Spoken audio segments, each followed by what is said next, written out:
So this idea of being swallowed up is of its time, 1939, when the world is exposed and reality hits home. The permeability of borders, the presence of the foreign in the domestic, and the danger of a danger to humanity of a lack of control over one's surroundings, and the capacity for actions to run away with themselves, and the bodies that are foreign and external with the capacity to intrude and to come close. So obviously this idea of being inside the whale, by contrast, is about control and the domain of control related to sleep, referring back to the film Last Night, Brazil. The protagonist finds his fantasy, finds his freedom, his control over his reality, often, and fights for control over reality through sleep and dreams.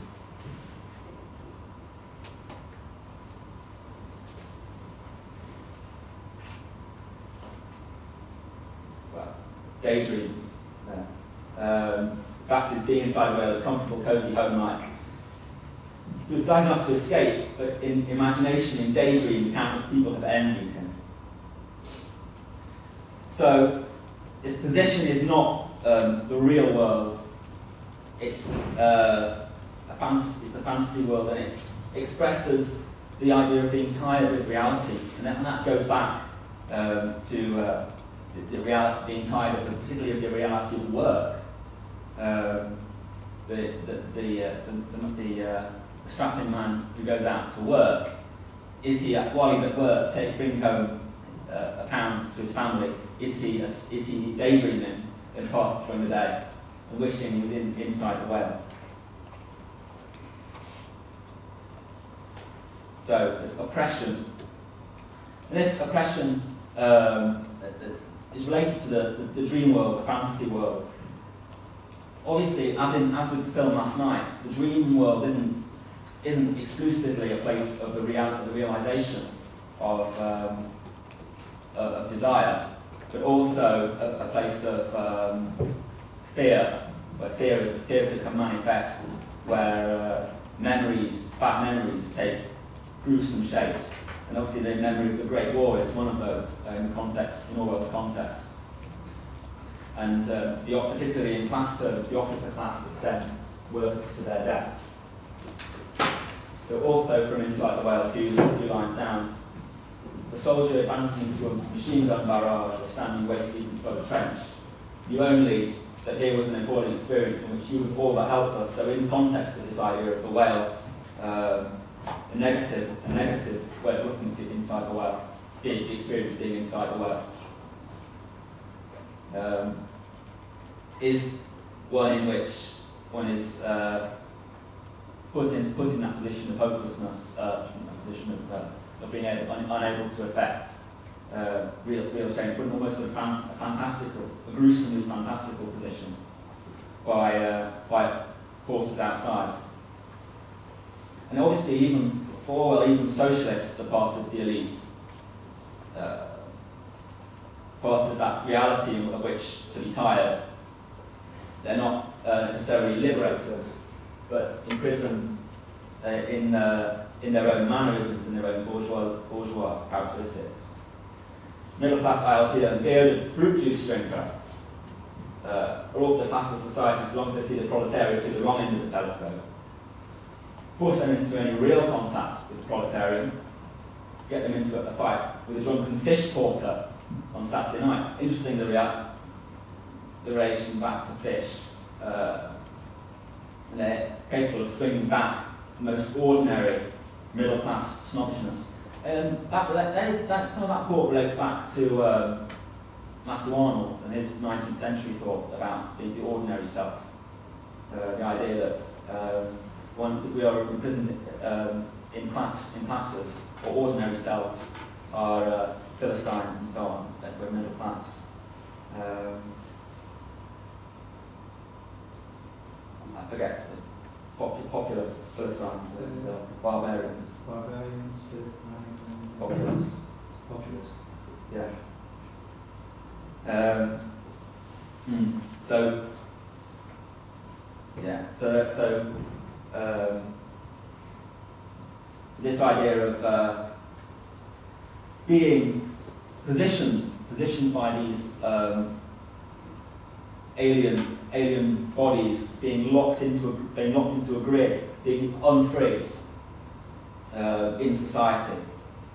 Orwell himself, obviously, as biographically, you may know, Orwell was in a trough personally in 1939. His health had failed the previous winter. His father had died. Communist Catalonia had had problems with publication and so on. And also he was unwanted for war service.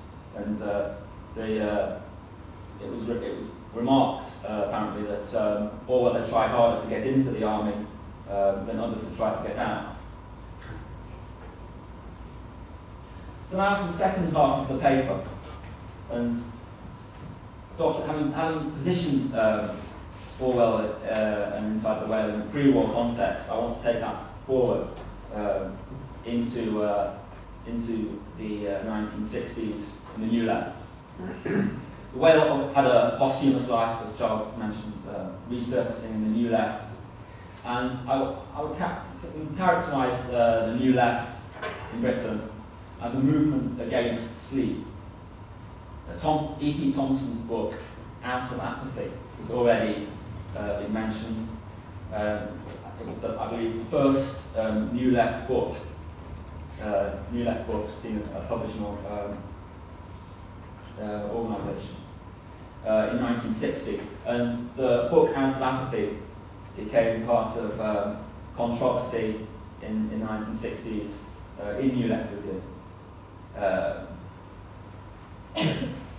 And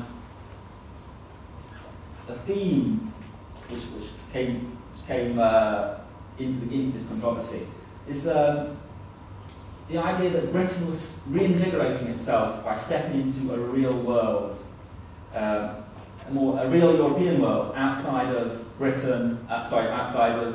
Britain coming out of America, for one thing, and also the British left coming out of the Soviet Union. And so, obviously, one of E.P. Thompson's contributions to that book was Outside the Whale, and alludes to the idea that the US and USSR are inflated beyond